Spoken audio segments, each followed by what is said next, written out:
Eu queria, em primeiro lugar, cumprimentar o nosso ilustre convidado, o Sr. General João António José Maia Mascarenhas, e é um gosto para nós ter aqui o Sr. General para ter esta palestra sobre uma matéria que nós todos portugueses deveríamos ter alguma reflexão e algum pensamento, até porque a Primeira Guerra Mundial em Portugal, antecedente, a participação de Portugal na Primeira Guerra Mundial foi digamos, uma história ainda pouco refletida, pouco contada, mas é uma realidade para os nossos avós, ou foi uma realidade para os nossos avós, de grande sofrimento e, simultaneamente, de um heroísmo e de uma visibilidade para Portugal que, desde aí, o Sr. General, o Tenente-General Mascarenhas, obviamente, na sua vida profissional, já desempenhou inúmeras funções de responsabilidade. Eu vou só aqui enumerar meia dúzia delas, talvez as mais importantes: diretor das infraestruturas do Exército, comandante da Inspeção e Doutrina do Exército, presidente do Conselho do Planeamento Civil de Emergência da Presidência do Conselho de Ministros, juiz do Supremo Tribunal de Justiça, foi a última função que desempenhou até entrar na reserva no ano passado. E, então, não direi mais importante, que estas foram de facto funções de grande responsabilidade, mas também importante para nós, como ilustre município da nossa cidade, e que eu agradeço muito prioradamente a sua disponibilidade para partilhar connosco as suas reflexões. Obviamente que o modelo que nós aqui fazemos, haverá depois algumas questões que as pessoas colocarão, penso que de acordo com a sua pergunta. Muito obrigado pela sua participação. Obrigado por isso.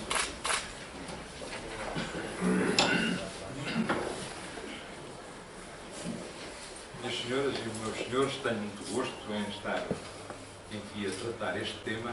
Não vou falar da guerra, vou falar dos antecedentes. Como é que a gente chegou à guerra? Parece a história do soldado, mas não. Esta foi mesmo a real. A Primeira Guerra Mundial começou no dia 28 de julho de 1914. Não sei dizer a hora exata, mas deve ter sido pela madrugada, porque é assim que começam todas as guerras. É sempre pela madrugada. E acabou no dia 11 de novembro de 1918, não deve ter sido madrugada, já deve ter sido no fim da tarde, porque é assim que terminam também todas as guerras. É uma guerra de poucas graças. De qualquer forma, o capitão Menezes Ferreira, logo a seguir à guerra ter terminado, fez um livro a que chamou João Ninguém. É um nome muito curioso, porque, no fundo, representa a ideia, a imagem que resulta naquilo que foi a guerra. Morreu imensa gente. Quem era essa gente? Ninguém.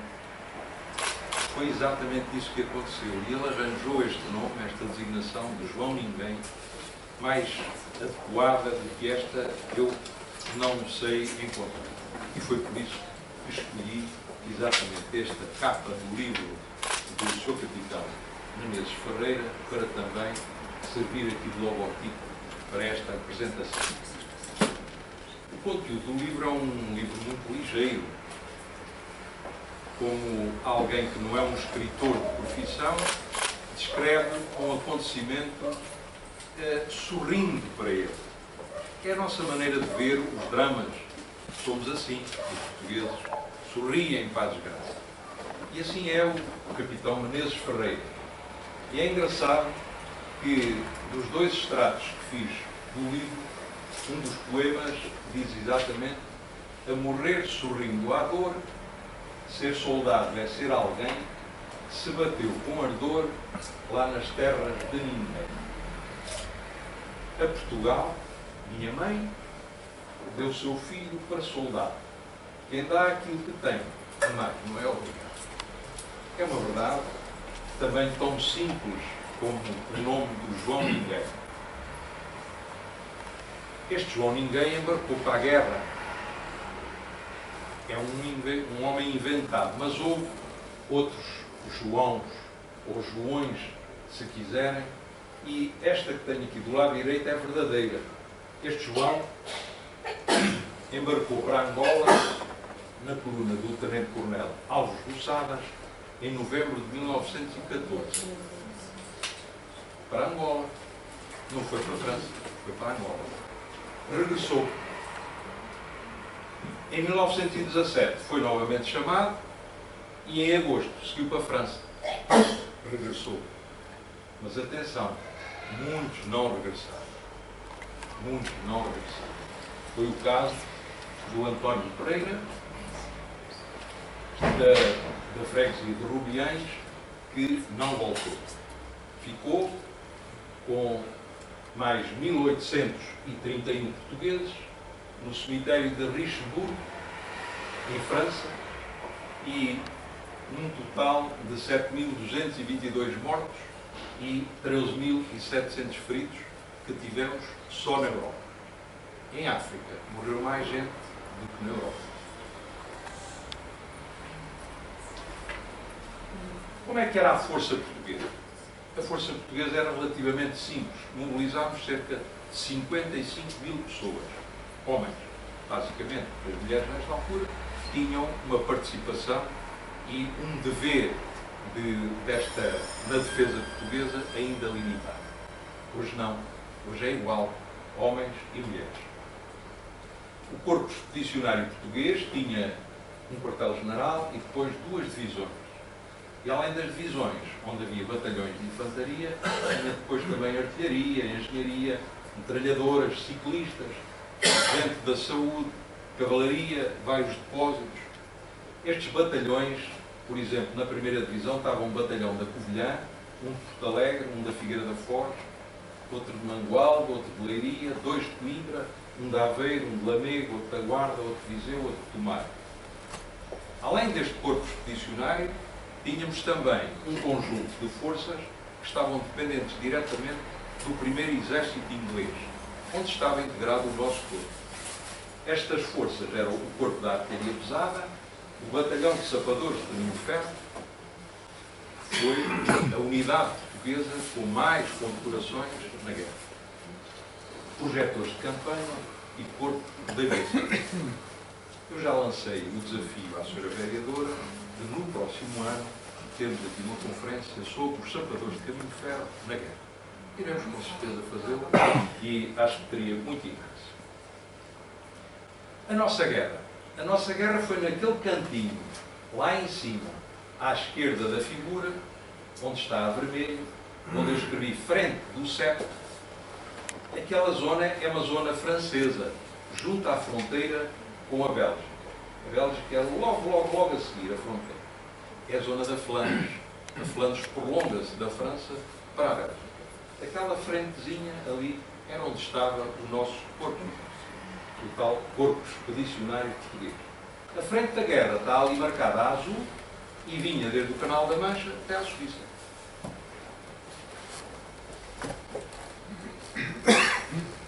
As tropas portuguesas marcharam para a França a partir de 30 de janeiro de 1917.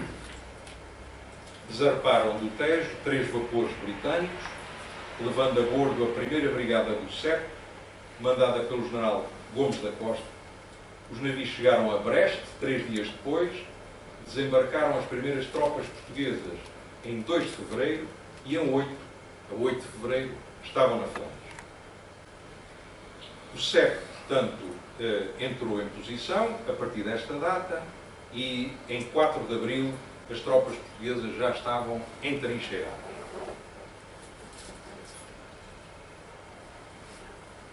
No dia previsto para a rendição do SEC, isto é, quando ele estava para ser substituído naquela frentezinha, dá-se a ofensiva alemã e a Batalha de Lalis, que apanha as nossas forças portuguesas numa posição completamente desfavorável.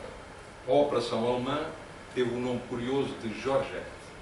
Era a Operação Georgette. Foi mate mais pobres. Nós tivemos, de facto, uma enorme derrota, podemos chamar assim, com a Georgette que os alemães nos lançaram. A Batalha de Lalis foi uma batalha que se deu a 9 de abril de 1918 e que se traduziu numa enorme derrota para as nossas forças. Faz este ano 100 anos que a Alemanha e o Império Austro-Húngaro declararam guerra a Portugal. Não fomos nós que declarámos guerra. Eles é que nos declararam guerra à Alemanha e também o Império Austro-Húngaro. No dia 9 e 5, respectivamente, de março de 1916. Portanto, faz este ano, 1916, faz este ano 100 anos em que se deu a declaração de guerra. Nós só começámos a guerra em 17. Portanto, só no ano que vem é que comemoramos, digamos, os 100 anos de entrada de Portugal, efetivamente, na guerra. No entanto, e é para lembrar, desde 1914, já estávamos em Angola e em Moçambique a combater contra os alemães sem declaração de guerra.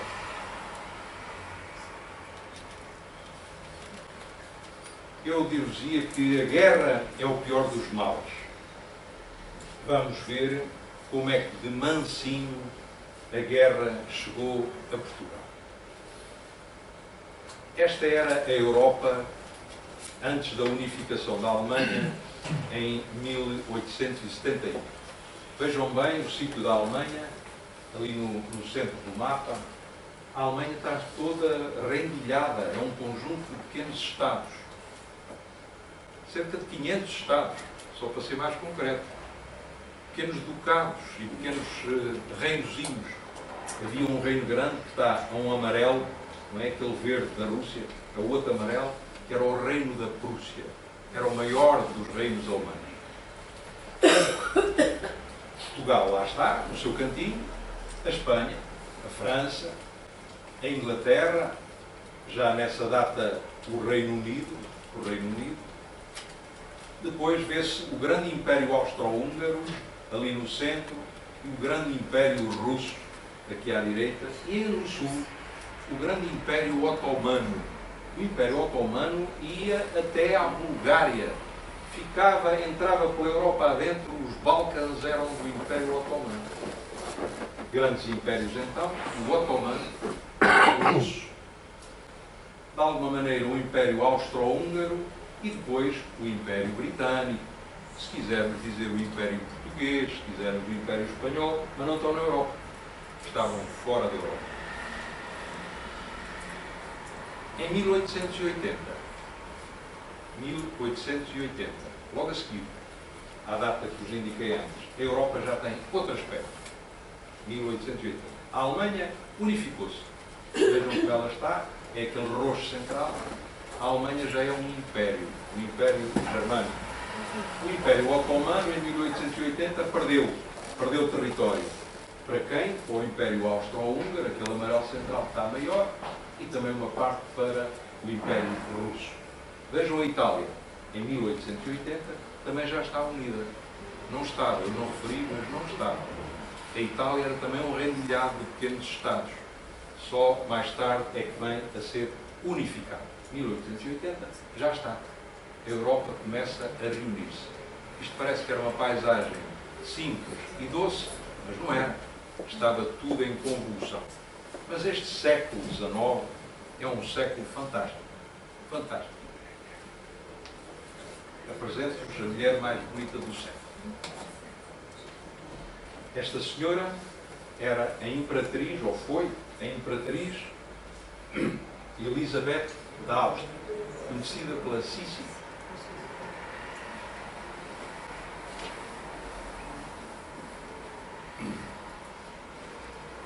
A Elizabeth era evidentemente uma senhora de grande prestígio, austríaca, casou em 24 de abril de 1854 com o imperador da Áustria, Francisco José,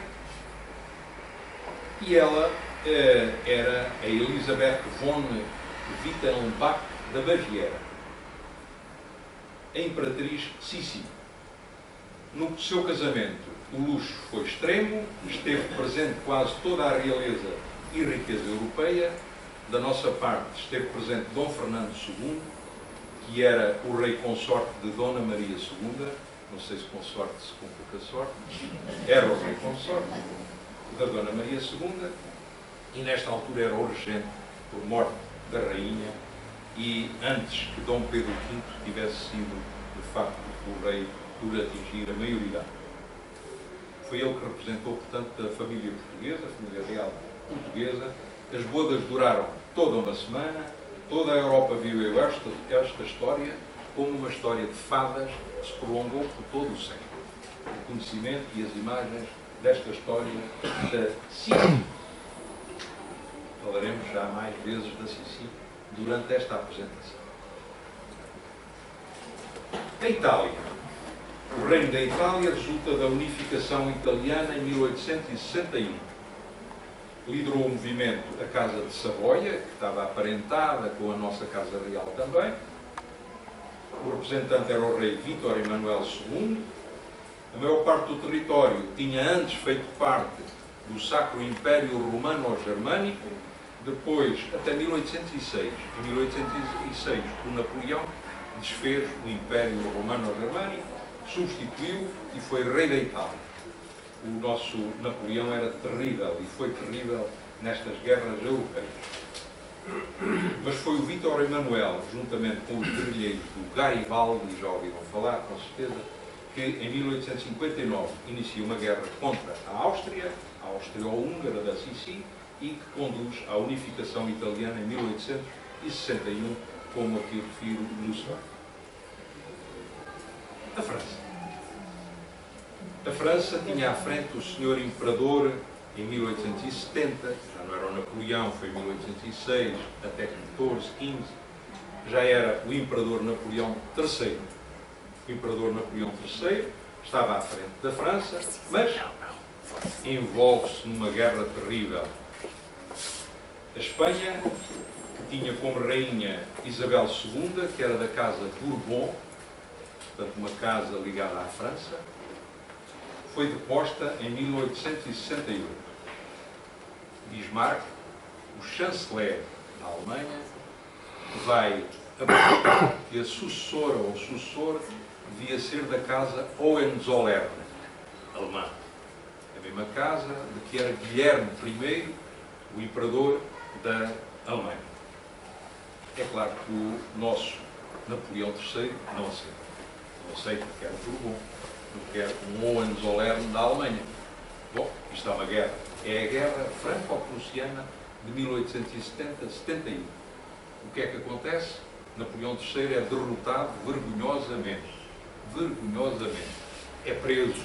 Todo o exército é cercado e aprisionado. Napoleão é a maior derrota que a França teve em toda a vida. O resultado é este.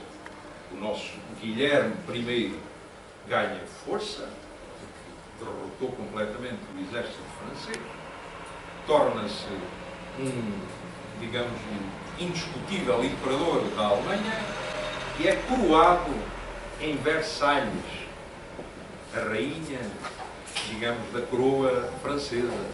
É coroado em Versalhes. Foi uma vergonha completa para os franceses. Aqui no centro, veem na imagem o Bismarck, de farda branca. É ele que é o grande chanceler da Alemanha e, como veem, está rodeado de fardas. Há fardas por todo lado. Atenção, isto vai acabar mal com tantas fardas.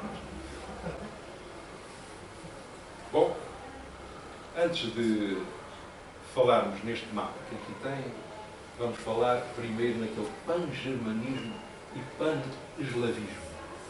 O que é que são estes palavrões? É que na Alemanha, e a Alemanha com este potencial, está a criar-se uma ideia de que o mundo é germânico. O mundo é alemão. Nós somos a raça. Estamos aqui para vencer. Há de haver, lembram-se de uma companhia aérea que se chamava a Pan American? Era a mesma coisa. Os americanos queriam dar a volta ao mundo com uma companhia de aviação, chamaram-lhe a Pan American.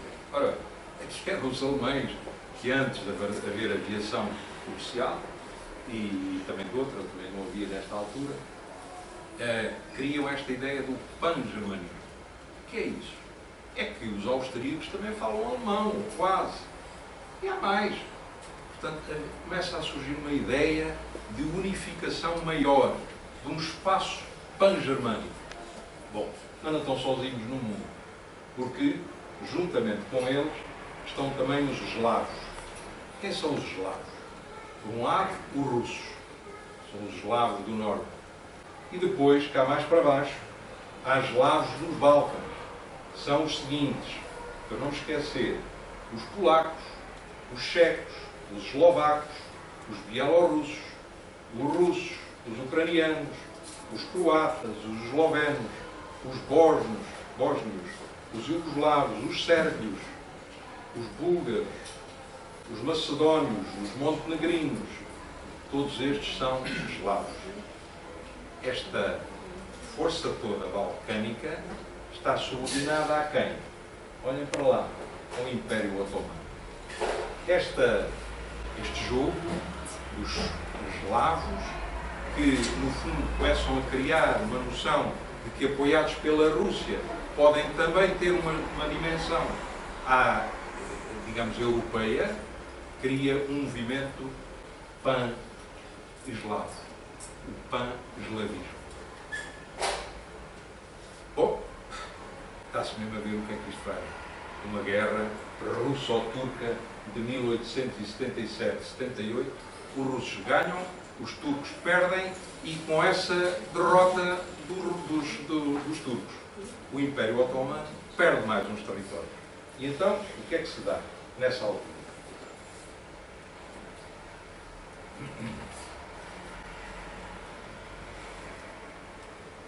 Independência aos principados da Sérvia, Montenegro e Roménia.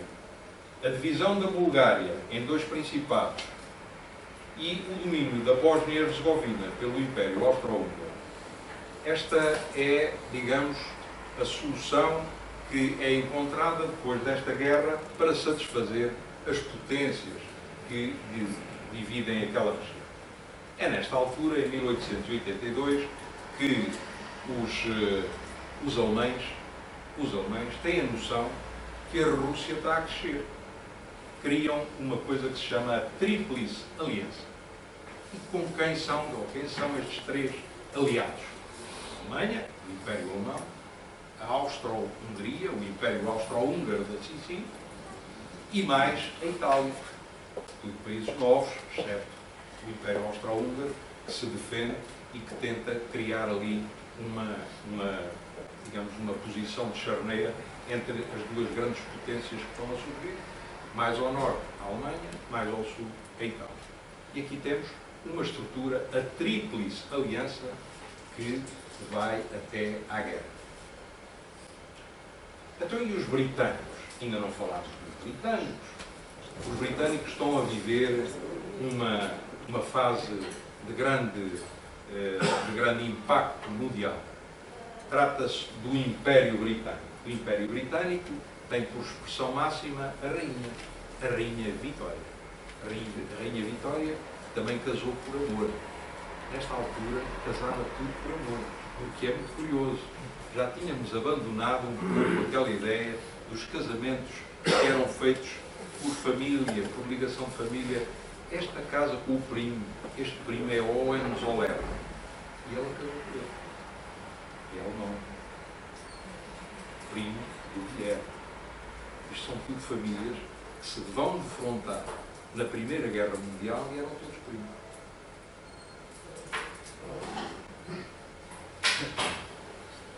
O que era a Inglaterra nesta altura, no século XIX, já no final do século XIX? É simplesmente a maior potência industrial, é simplesmente a maior potência marítima que há no mundo e é simplesmente a potência que tem maior espaço territorial. Aqui a rosa, no amarelo, estão marcados os espaços que eram propriedade, digamos assim, do Império Britânico, que pertenciam ao Império Britânico. Tinham a Rainha Vitória como a sua rainha. Na América, o Canadá, os Estados Unidos já estavam independentes, depois também na América do Sul e América Central, na Vitória, na África, uma série deles, também a Índia, a Austrália, a Nova Zelândia. Era o maior império em território da altura. Bom, o que é que isto dá? um maior império, um pan-germanismo, um pan-eslavismo, toda a gente a querer crescer, uma grande indústria, uma grande classe burguesa, e depois por baixo, muitos proletários. E isto não dá senão o surgimento de movimentos de trabalhadores e a formação de novos partidos políticos. Para ser concreto, e antes de passarmos a falar um pouco destes partidos, diria que os dois grandes pensadores, os grandes pais da ciência política, económica e social do século XIX são Engels e Marx. Estes dois homens, o Marx é apátrida, mas eles são alemães, nasceram na zona alemã. Estes dois são os homens que informam estes novos conceitos, os novos conceitos de que o proletariado em luta com a burguesia vai ganhar e vai dar origem à sociedade sem classes. Esta é uma ideia fortíssima, vai ganhar força no final do século XIX através de um livro que se chama O Capital, do Marx, em 1894, escrito em 1880. Bom, reparem as datas da criação do Partido Socialista Português. Não é o atual, foi outro que teve o nome também Partido Socialista Português, depois desaparece em 1930. Este foi criado em 1875. Em 1876 é criado o Partido Republicano Português. E lá por fora digo-vos assim, por exemplo, na Alemanha, em 1875, mesmo ano do Partido Socialista Português, nasceu o Partido Social Democrata, na Alemanha. Em 1882 surge o Partido Operário Italiano. Em Espanha, em 1888, já bem depois dos nossos, é criado o Partido Socialista Espanhol. A Segunda Internacional, o comunismo, inicia-se em 1889. Em 1898 foi criado o Partido Operário Social Democrata Russo, aquele que vai iniciar a Revolução Russa, de 1917. Ora bem, como vos disse, todos estes impérios estão à procura de espaço. Estão ricos, criam riqueza, a indústria floresce, há movimentos sociais, eles procuram espaço. Onde é que há espaço? Bom, esta é só para lembrança, estamos na Belle Époque, a riqueza dá também para se viver de uma forma faustosa, mas há toda a gente também a querer ascender e, enfim, vão à procura de territórios em África. Em África, vou-vos mostrar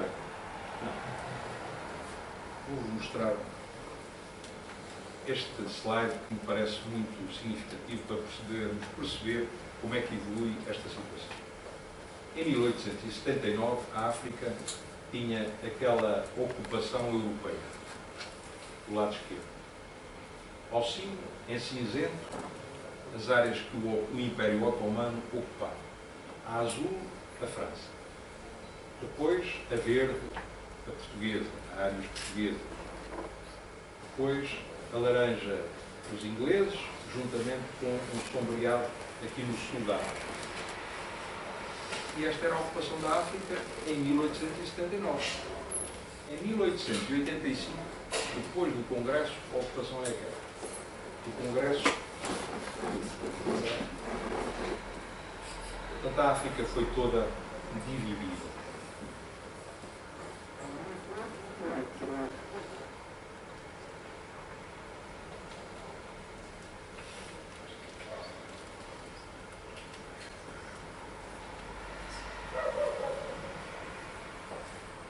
Depois do Congresso de Berlim, com a Conferência de Berlim, de 1884-85, a África ficou com aquele aspecto. Já volto ao mapa da África, para melhor vermos, mas dir-vos-ia que este Congresso deu-se pelo seguinte. Em 1884, o Reino Unido procurou fazer um tratado com Portugal a fim de conciliar interesses internacionais na região do Congo. Nós éramos praticamente o grande explorador da África. O país de exploração da África, nesta altura, 1884, era Portugal. A região do Congo era explorada pelos portugueses há umas centenas de anos. No entanto, a Alemanha, a França, a Holanda e os Estados Unidos contestaram a solução de Portugal e a Inglaterra se entenderem para a utilização da região do Congo. Em alternativa, o Ministro dos Negócios Estrangeiros português, José Vicente Barbosa de Bocage, propôs a realização de um congresso com os interessados para encontrar um acordo. A França e a Grã-Bretanha lideraram a convocação, Bismarck organizou em Berlim o congresso, que decorreu entre 15 de novembro de 84 e 26 de fevereiro de 85.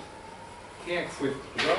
Os representantes portugueses foram portanto, elementos do governo Fontes Pereira de Melo, António Serpa Pimentel, que fora Ministro dos Negócios Estrangeiros, António José da Serra Gomes, Marquês de Penafiel, embaixador em Berlim, Luciano Cordeiro, que era professor do Colégio Militar, geógrafo, defensor dos interesses de Portugal em África, administrador dos caminhos de ferro da Zambésia, fundador da Sociedade de Geografia de Lisboa, foi fundada em 11 de novembro de 1875. Estamos em 85. Carlos Roma de Bocage, que era o adido militar, José Ferreira Felício, que era adido à Embaixada, e Manuel de Sousa Coutinho, o segundo secretário da Embaixada. Quais foram os países presentes? Bom, com um interesse direto nas discussões, os que estão a vermelho. O Império Otomano, o Reino Unido, a França, a Alemanha, a Associação Internacional do Congo, não era a Bélgica. O próprio rei da Bélgica constituiu-se como senhor desta Associação Internacional do Congo e entrou na negociação para dividir e para ter uma parte da África. Não como rei da Bélgica, como presidente desta associação. A Holanda, a Itália, a Espanha e Portugal. Estes países diretamente interessados na África. Outro grupo sem interesses importantes, mas que também estiveram presentes, o Império Austro-Húngaro, a Dinamarca, a Rússia, a Suécia e os Estados Unidos. Discutiram muito, mas principalmente aquilo que discutiram deu origem à divisão da África. Bom, mas é evidente que ninguém fica satisfeito com uma divisão feita no Congresso de Berlim, em cima da secretária. Depois começam a surgir coisas. Eu queria mais um bocadinho, eu queria mais aquilo, eu queria mais aquilo outro. Bom, Portugal também queria. E Portugal, então, queria unir de costa a costa a região que já era nossa e que é de Angola com a região de Moçambique. Isto foi uma ideia espalhada pela Sociedade de Geografia, que fez este mapa, divulgou, ao princípio os ingleses, os alemães, não se ficaram muito preocupados, mas a determinada altura os ingleses percebem que se isto se concretizasse, deixava de haver ligação entre a África a norte, onde eles tinham possessões, o Egito, etc., era africano, inglês, com o sul, de terra, evidentemente. E esta falta de ligação eles não queriam. E então lançam a Portugal um ultimato para tirarem o Serpa Pinto, que era o grande explorador major Serpa Pinto, que tinha forças, e que algumas forças militares pequenas, mas que tinha explorado aquela zona de costa a costa.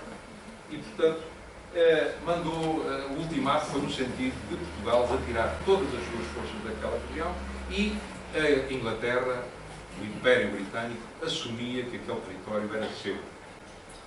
É o ultimato de 11 de janeiro de 1890. Portugal cedeu. Cedeu, o governo caiu. E também a monarquia sofreu, porque começou-se a dizer, e quem é que começou a dizer? Os republicanos, que o rei era um subordinado da Inglaterra, do primo, ou da prima, porque todos eles eram primos uns entre os outros. E portanto, Dom Carlos, que era nessa altura o rei recente, muito recente, porque tinha morrido Dom Luís I em 1889, o pai, e a aclamação de Dom Carlos fez-se em 89, o ultimato foi em 90, um ano depois, praticamente. Porque este é em janeiro e a aclamação não é em janeiro. E portanto, dá-se este fenómeno de imediatamente o reinado de Dom Carlos começar mal.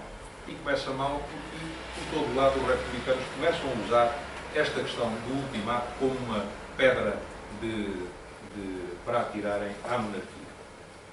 Neste reinado surge ainda outro golpe.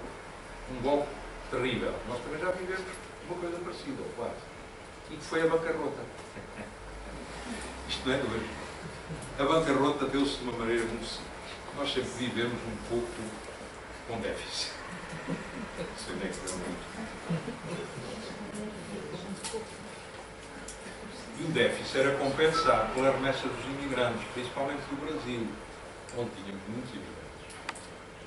O Brasil, neste ano, em 1890 e 91, tiveram umas quebras de produção muito grandes nas produções de produtos que exportavam e matérias-primas. Essa quebra deu origem a que não houvesse remessas de imigrantes. As remessas caíram 80%, o déficit aumentou. Pedimos emprestar. O que é certo é que os ingleses, o banco que nos costumavam emprestar, não emprestou. Também estava em déficit. E o que aconteceu é que declarámos a bancarrota em 1891. 1891. Sabem como é que isto acabou? 10 anos depois, conseguimos fazer um acordo com os credores em 1902. Em 1902, já na República. Fizemos um acordo com os credores. Sabem qual era o acordo? A pagar a 100 anos. Façam as contas, vejam lá quando é que a gente acabou de pagar esta bancarrota. Nós ainda pagámos. Nós todos que estamos aqui ainda pagámos esta bancarrota. Bom. Continuando. O século começou a ser madrasto para as monarquias. Já vos falei nisto. Os anarquistas, os comunistas, os partidos, tudo contra uma classe dirigente instalada. Há séculos. De reis, rainhas, arquiduques e duques que casavam e tal, e que tinham vidas espampanantes e que estavam, de facto, numa vida. Mas depois havia o proletariado. E havia todos aqueles movimentos que estavam a começar e a bailar. Bom, em 1889, o arquiduque Rodolfo da Áustria, filho e herdeiro do imperador e da Sissi, foi assassinado. Em 1898, em Genebra, a Sissi foi assassinada por um anarquista. A mulher mais bonita do século. Em 1900, o rei Humberto I da Itália foi morto por um anarquista.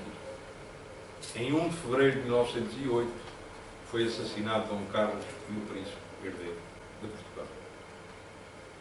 O século estava a acabar mal e as coisas estavam a conjugar-se.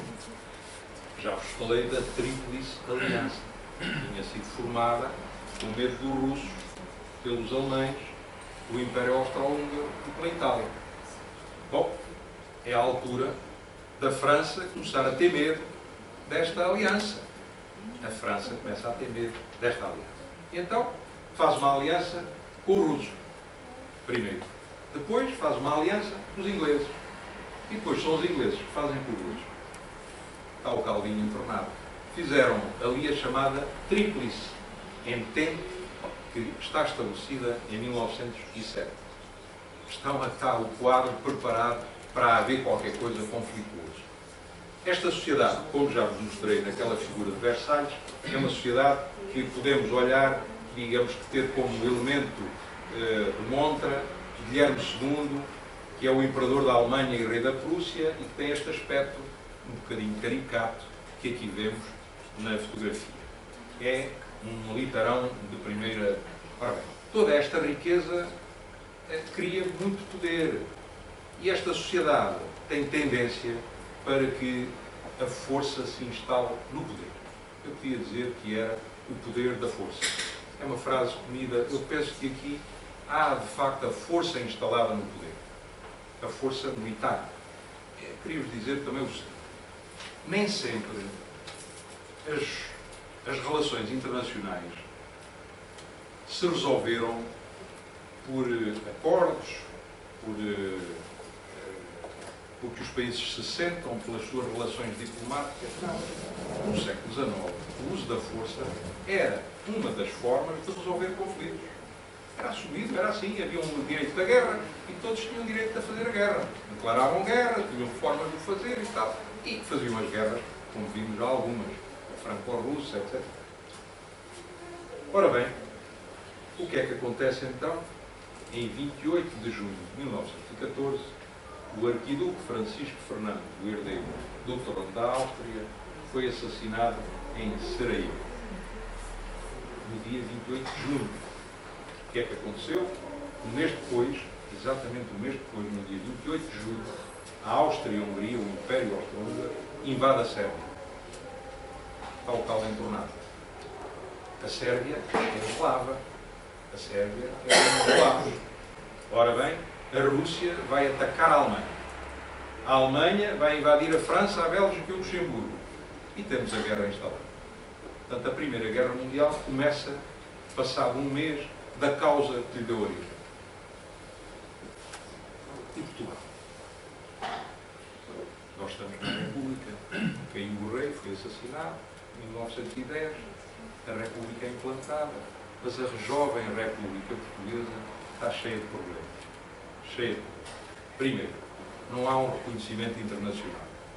Porquê? Então, todos os países tinham reis, imperadores, e depois mataram o rei aqui. E o Estado agora é reconhecido por aquelas monarquias todas. Nem pensem nisso. Portanto, os países europeus não reconhecem Portugal. Demora, há um ano e tal, que ninguém quer saber de Portugal para nada. Um ano e tal, depois da implantação da República. Ninguém quer saber de Portugal. Portugal não existe. Mas lá se vai fazendo, entender e reconhecer nos fóruns internacionais e vai conseguindo, mas há um problema de reconhecimento internacional.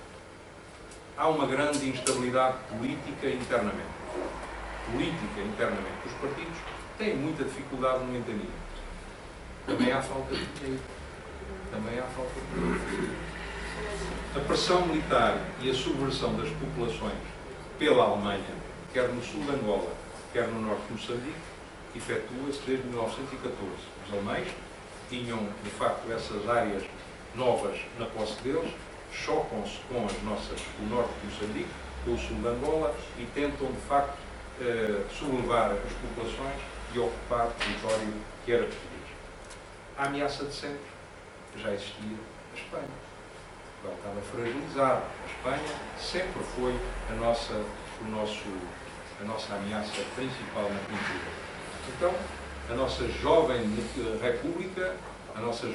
república precisa de se defender, precisa de se afirmar e ver reconhecido. Este é o grande problema político que os nossos dirigentes políticos, João Franco, têm para resolver. É consensual a defesa das colónias, Angola e Moçambique, mas a participação na Europa divide os portugueses. Não é a nossa missão principal.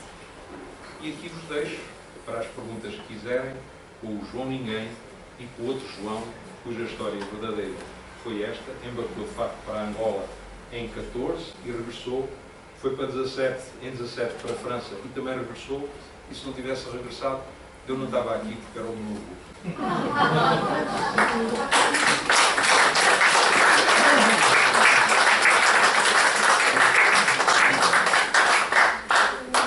E pronto, meus caros, minhas senhoras, fazem favor, se há alguma coisa que quiserem dizer, da vossa graça, ou se quiserem perguntar, eu saiba responder. Vou dispor. São 7 minutos. Obrigado. Gostei. Não, eu soube que foi uma exposição muito viva, muito interessante. Estas matérias, quando se ouvem ou veem por alguém que as olha desta forma, fazem-nos, de facto, perceber que isto tudo se interliga. E, de facto, nós também vamos refletindo, e esta coisa dos homens aparecem sempre como este elemento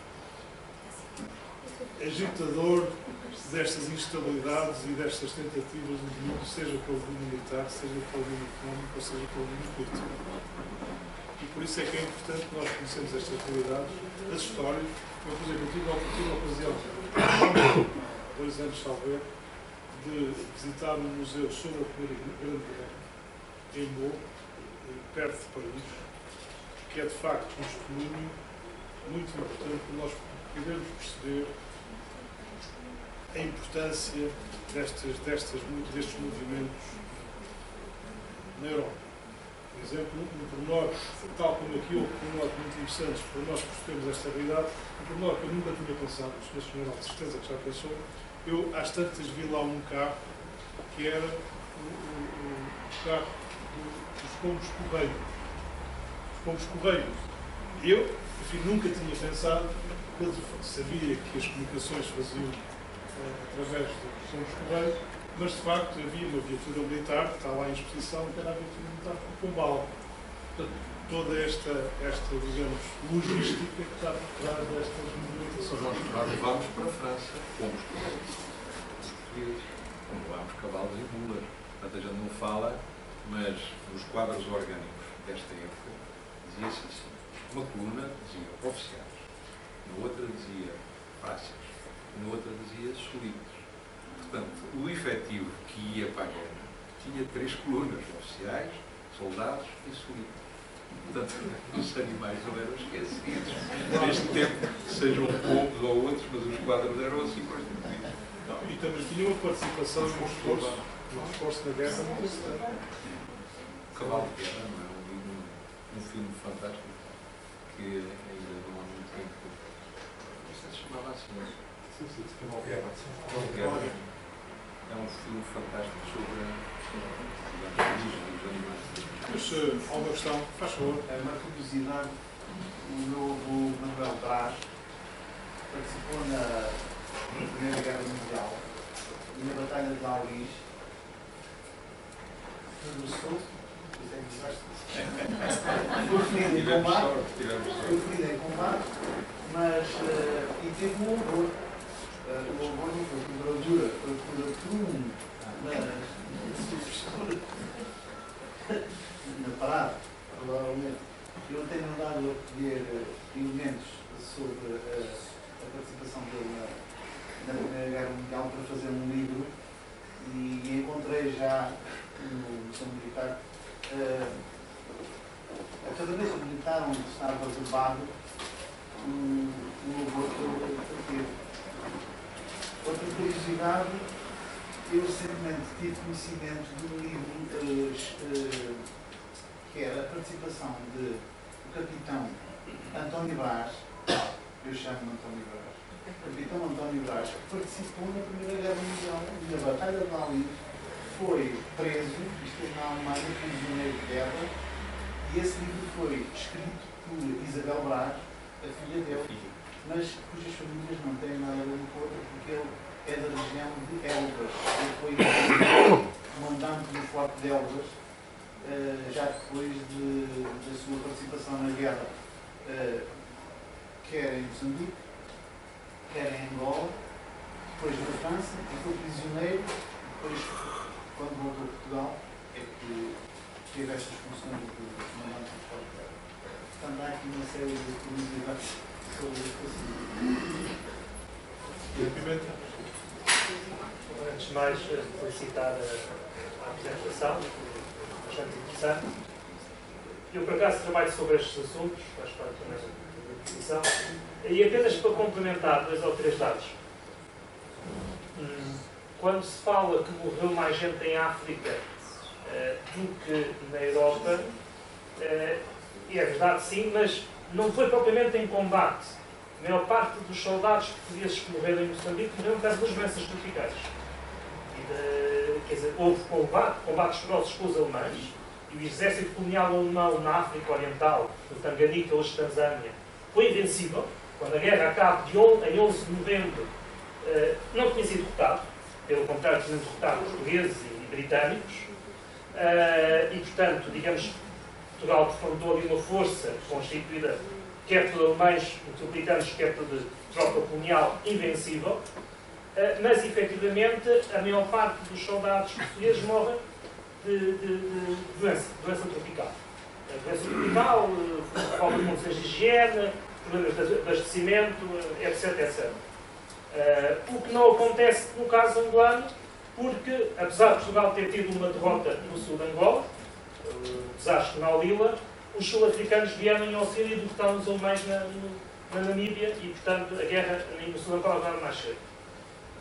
Acho que era, portanto, um elemento de reflexão. E no caso aqui do contexto europeu, seria talvez interessante até desenvolver, não tanto a questão portuguesa, mas a Tríplice Aliança em 1914 não funciona. Só funciona a aliança entre a Áustria e a Alemanha. Porque a Itália recusa entrar em guerra. A Itália avala-se de uma cláusula que diz, basicamente, que nós estamos obrigados a entrar em guerra se um dos signatários do acordo for atacado.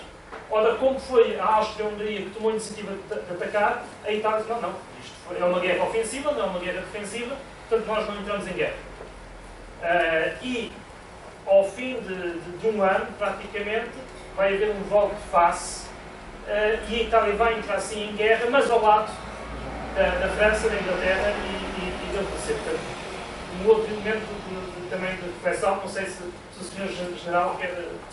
Bem, eu não queria entrar exatamente depois no fenómeno da guerra. Queria tratar só dos antecedentes, que era, digamos, a parte que nesta fase me parecia mais correta. Podemos para o ano, então, fazer a abordagem já na comemoração dos 100 anos da guerra. E acho que sim, que era todo interessante falarmos disto. Também os russos, não é? Com a Rússia aconteceu uma coisa parecida. Entrou no princípio, depois dá-se a Revolução Russa e a guerra para. Portanto, também acontece isso com a Rússia, também sai, digamos, desta...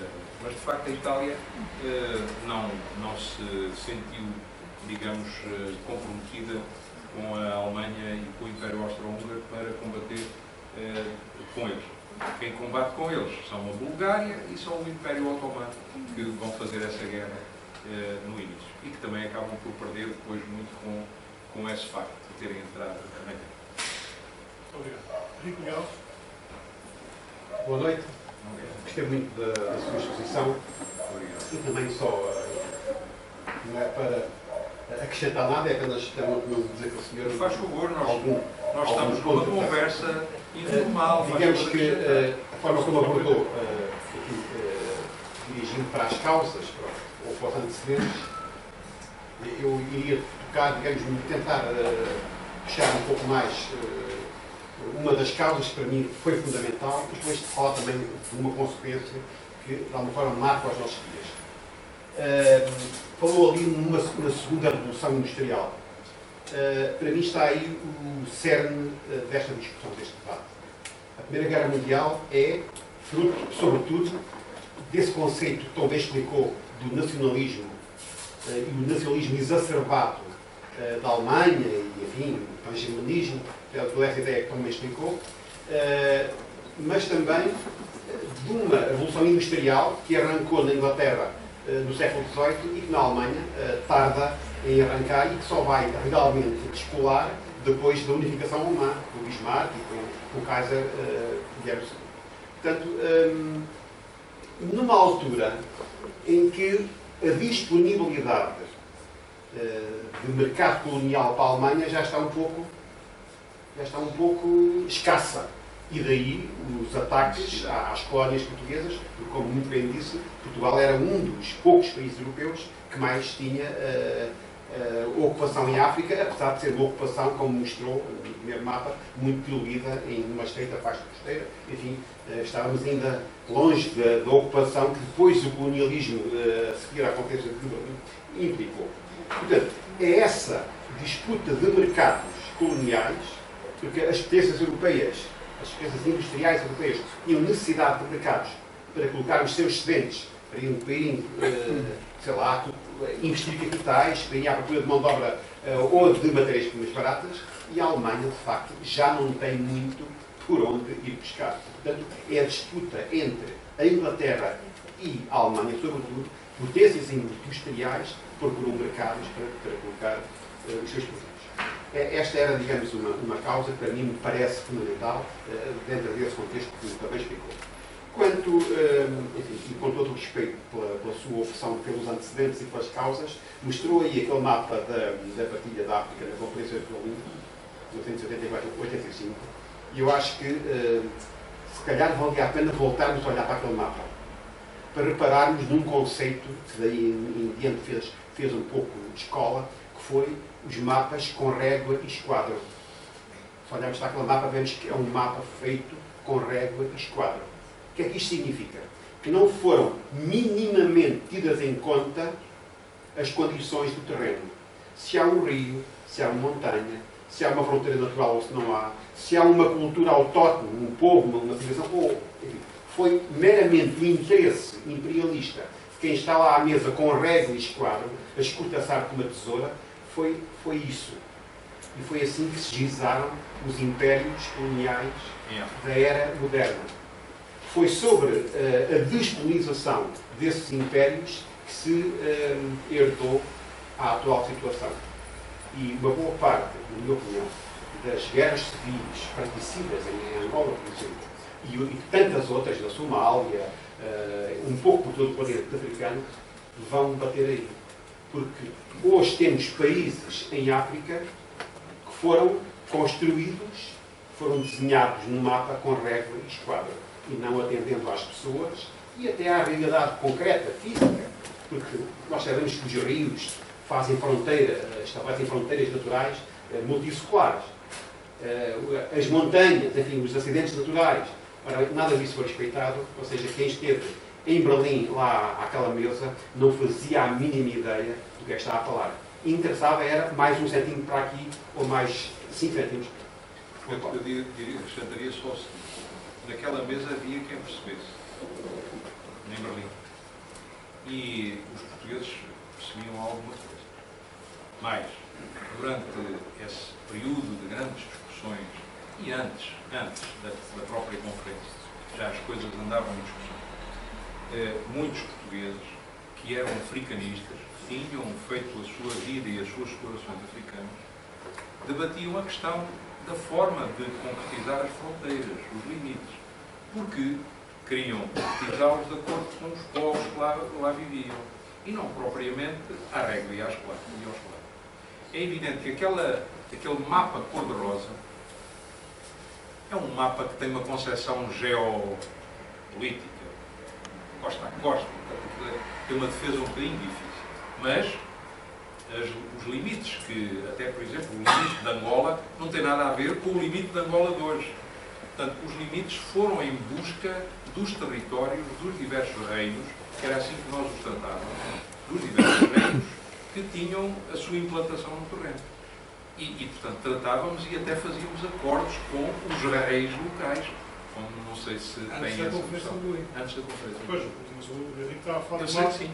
Eu sei que sim. Portanto, a minha nota foi só que, é verdade, naquela mesa, mas alguns sabiam. Os portugueses sabiam alguma coisa.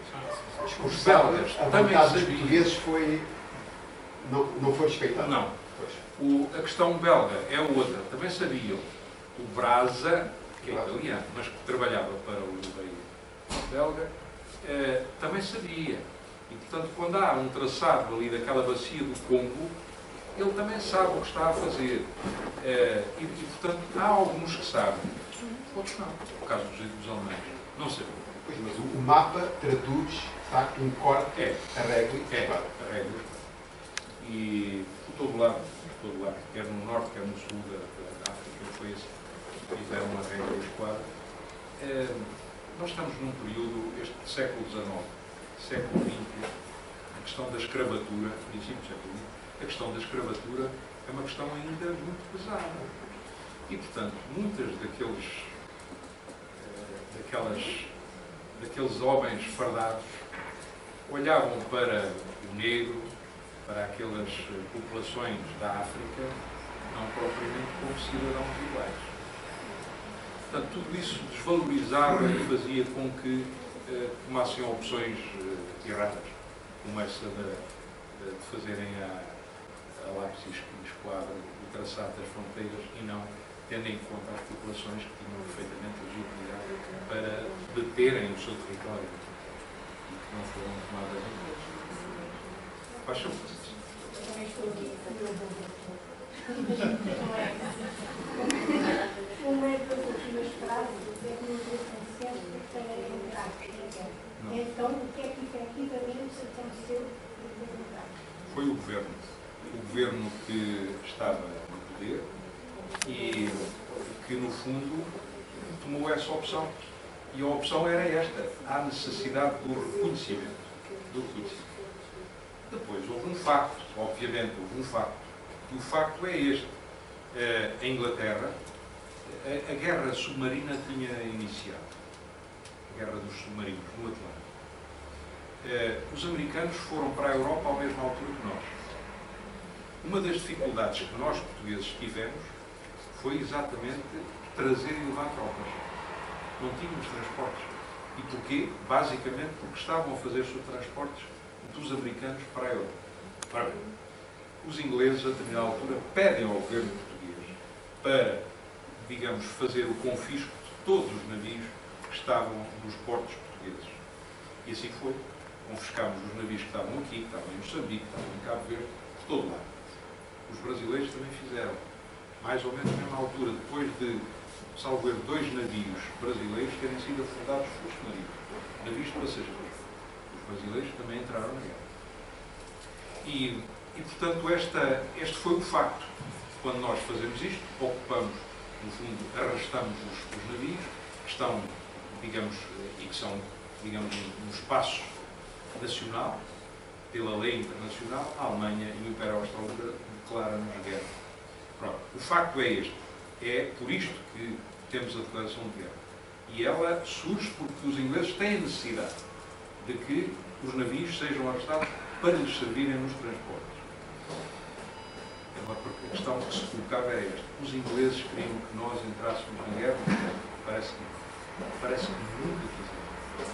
E desconsideraram a nossa... A questão vinha na forma como Portugal estava a ser considerado internacionalmente. E, portanto, essa não consideração como uma nação verdadeiramente parceira leva a que esta menor forma, e os portugueses, o governo, também quer assumir um papel e dizer que também é igual aos outros. E, portanto, apesar das divisões, o governo, na altura, decide-se pela ideologia. Posso deixar aqui só mais chega em relação a essa questão que eu acho que é extremamente curiosa. Na minha opinião, a Inglaterra não nos quer na guerra por uma razão bastante explícita. Penso que não é novidade para qualquer um de nós que terá havido um acordo secreto entre a Inglaterra e a Alemanha em 1913 para dividirem entre si o nosso Império Ultramarino. Ora bem, se nós não entrássemos na guerra, a Inglaterra continuaria a ter as mãos livres para, a posteriori, poder voltar à questão de se apoderar das nossas colónias em África. Agora, connosco à mesa das negociações, enquanto vencedores da guerra, e assim como estivemos, o Afonso Costa já teria alguns argumentos para dizer que nós também alinhámos, também estamos aqui de mérito próprio. Portanto, esse que era tão fundamental porque a Inglaterra não nos queria na guerra era continuar a ter, a manter a disponibilidade para, depois da guerra, poder continuar a tentativa de se apoderar das nossas posições em África. Claro que isto tem aqui também outras ideias. O Afonso Costa era o primeiro-ministro da África, chefe do governo, chamado primeiro-ministro Afonso Costa. E os partidos tinham muita importância, a ideologia tinha muita importância na tomada de decisões dos partidos. Havia partidos germanófilos em Portugal. O nosso primeiro-ministro, se quisermos chamar, chefe de governo, este partido que estava no poder, não era germanófilo. Também é essa uma das questões que releva para esta situação. E, portanto, tem toda a tendência para digamos, colocar e obedecer, digamos, de alguma maneira, à solicitação que os ingleses lhe fazem. Na sequência da intervenção da editorial, outro dos fatores determinantes para a entrada de Portugal na Primeira Guerra Mundial foi, portanto, o poderem vir a partilhar ou a defender as suas colónias no fim da guerra. Sim. Esse elemento é um elemento importantíssimo na tomada de decisão do governo de então. Porque quer, no fundo, ser reconhecido a tal questão de se sentar à mesa, fosse lá que mesa fosse, e, portanto, poder manter as nossas colónias. Reparem que a importância territorial nessa altura era grande. As colónias faziam parte do nosso território. Não é só depois que o Salazar que isso é colocado constitucionalmente. Já antes era assim, na Primeira República. Mais alguma questão? Eu só queria também voltar a agradecer ao Sr. Jornal esta reflexão, esta partilha. Penso que é extremamente interessante e esta disponibilidade para continuarmos a falar deste tema. Eu também acho que podemos aqui desafiar pelo menos um ou dois dos nossos participantes de hoje para acompanhar nessa reflexão do futuro. E também queria sublinhar um aspecto que esta exposição nos deve fazer pensar. É que estes antecedentes que aqui foram trazidos pelo Sr. Jornal acerca da Primeira Guerra Mundial podiam depois ser continuados com outras explicações, com outras análises, até à Segunda Guerra Mundial. Ou seja, vimos ali que Portugal e Espanha até são os países, de facto, com as suas fronteiras mais definidas há mais anos na Europa. O resto da Europa, durante o Reino Unido, foi sendo ajustada, alterada, em função destes múltiplos interesses e das visões imperialistas, muitas vezes, que aqui também foram descritas. O aspecto que eu queria relevar desta exposição, nós devemos ter a história como uma fonte de ensinamento, é que, de facto, muitas vezes aquela reação contra a União Europeia, se dá subsídio, se não dá subsídio, se desimpõe, até aqui falou-se na Alemanha, se a Merkel desimpõe algumas coisas, nós não gostamos, a Merkel, a Alemanha, mas também é verdade uma coisa, é resultado desta capacidade dos europeus se entenderem para além das armas. Nós temos no espaço europeu o maior e mais longo período de paz desde que há memória.